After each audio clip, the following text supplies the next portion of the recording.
it's MK, and I am back with another Stretch the Sketch layout for you guys today. This is the gorgeous sketch that I am going to try to stretch today. I'm actually going to shrink it into an 8.5 by 11, and it's gorgeous, you guys. All right, I'm going to use some close to my heart Bluebell paper that is double-sided. I also have some Stampin' Up! Cork paper that will be the base of this because I like the fact that it looks like trees. It's beautiful. I have my title already picked out, and it will make sense here in a minute because what I did was to finish out my title, I made a QR code. Ha!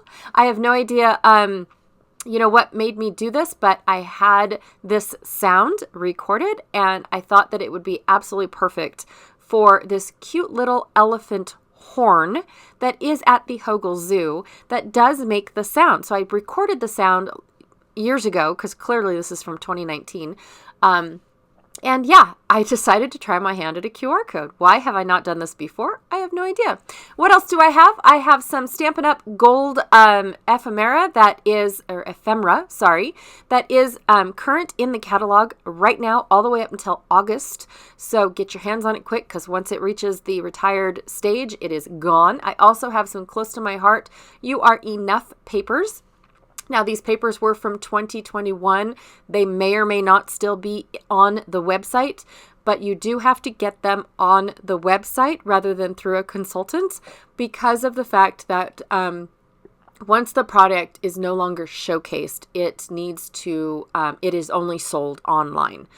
It's kind of weird how Close to My Heart works that way, but some consultants do keep product on hand. All right, I also had a couple elephant cutouts that were from a Project Life card. Yes, a true Project Life card, by the way. And then I think I had a scrap left over from my previous elephant page that I did. So I am taking my close to my heart. No, it's not. Oh my gosh. I just am close to my heart all over the place today. I am taking my Creative Memories circle cutter. And my favorite part about the circle cutter is that transparency sheet that shows me the size that the circle is going to be after I cut it. It is just phenomenal to see, have a visualization of what a 6-inch circle looks like. I love that, you guys. All right, I am going to take my elephant and double matte it on this gorgeous Bluebell paper and then also on a white cardstock, just so that way it kind of sticks out and pops off this blue. It kind of blended a little bit too much on the blue, so I wanted to make sure that it really popped off. Now, the thing about this elephant is it's been in the zoo since my oldest daughter, I think our first trip she was 5 or 6. And I just thought that it was fascinating because her reaction was the exact same as all 3 of these guys' reactions right here. So this is my middle son, my youngest son, and my youngest daughter. And this is their first time with this elephant. I know.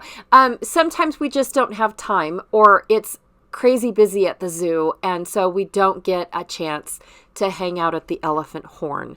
And the timing of this horn, you don't know. You can't time it. But when it goes off, it vibrates. And it is quite loud unless you are in a big crowd, and then you can't hear it at all, hardly. So this was a zoo day that it was raining. It was kind of like muggy, so raining off and on. Not a whole lot. Not a big deal to not go to the zoo, but we like days like this because there's not hardly anyone at the zoo. And so it was kind of nice. It was almost kind of like a private tour for ourselves. And we really, truly enjoy days like this when it's not a big crowd. That we noticed things about this zoo that we have never noticed before. Even though this is not our first time at the zoo. Seriously. We noticed that along a specific path, there's actually animal prints embedded into the path. And I never knew that. And I've been to this zoo 100 times. And I'm thinking, wow, there's so much foot traffic that I've never noticed that before. And so we definitely have considered, going on not so great days just so we can enjoy the smaller things. The reptile room isn't obnoxiously loud and echoey. You can actually, the animals actually come out and like, it's like a break for them. I don't know, you guys, I just I can't describe it, unless I am describing it. I don't know. But the thing about this horn is, like I said, my kids have never actually stopped at it because it's always very crowded. And because of the larger groups, you can't hardly hear the horn. But we got to take a selfie. It looks like we're the only ones at the zoo, because we kind of sort of were. It didn't get crowded until we were getting ready to leave, actually, because the day was getting nicer at the end of the day.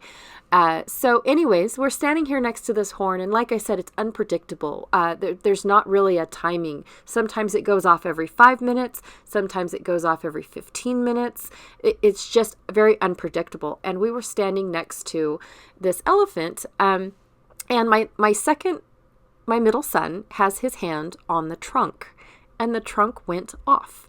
And it vibrated, and all of their reactions were just fascinating. I just really, really loved all the reactions. My middle son jumped like crazy.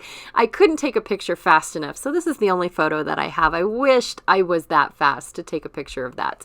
But I did wait until the elephant tooted his horn again so I could get a recording of it. And then I really wanted to be able to share that recording somehow, some way. So I'm glad I waited to find out how to make a QR code, or the fact that I didn't have to pay to have one made, because I found out recently when they first came out, oh my gosh, they were expensively crazy.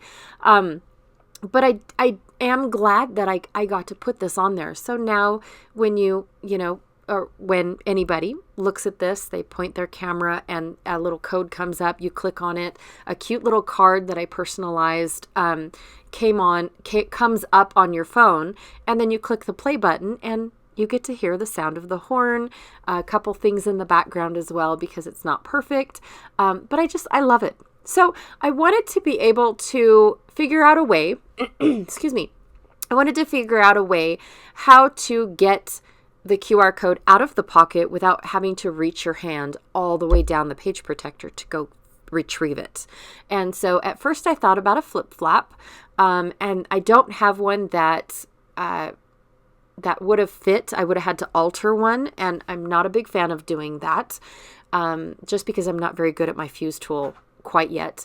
So I decided, well, why don't I just put it on the outside? Why does it need a flip flap? It's going to be protected by 2 other page protectors. I think it'll be fine. So this is the end of the page right here. I did bring in those flower molecules from Some Assemblage Required because they were kind of sort of hexagon-y shape, and they added a little bit more interest to the clusters. And yeah, I decided to just pop it right on the outside of the page. I made my lower cluster work around the pocket because I don't foresee taking the layout out of the pocket page anytime soon. So it looks weird without the envelope and the QR code, but it looks really good in its pocket with the QR code on the outside. So anyways, this is how I stretched my sketch. I actually shrunk it down. I absolutely love how it looks, even though I veered way off left field of the sketch. Anyways, be sure to check out everyone else that is playing along. I love watching this group grow. We also have a Facebook group for Stretch the Sketch. So if you guys want to go and hang out over there and check out other sketches that we have stretched or shrunk, there is a gal over there that does cards, and she takes 12 by 12 layouts and makes cards out of them, which are phenomenal every month. But yeah, anyways, thank you so much for hanging out with me today and listening to me babble about the zoo. I just never know what's going to happen in my voiceovers. Thank you. And have a great day. See ya.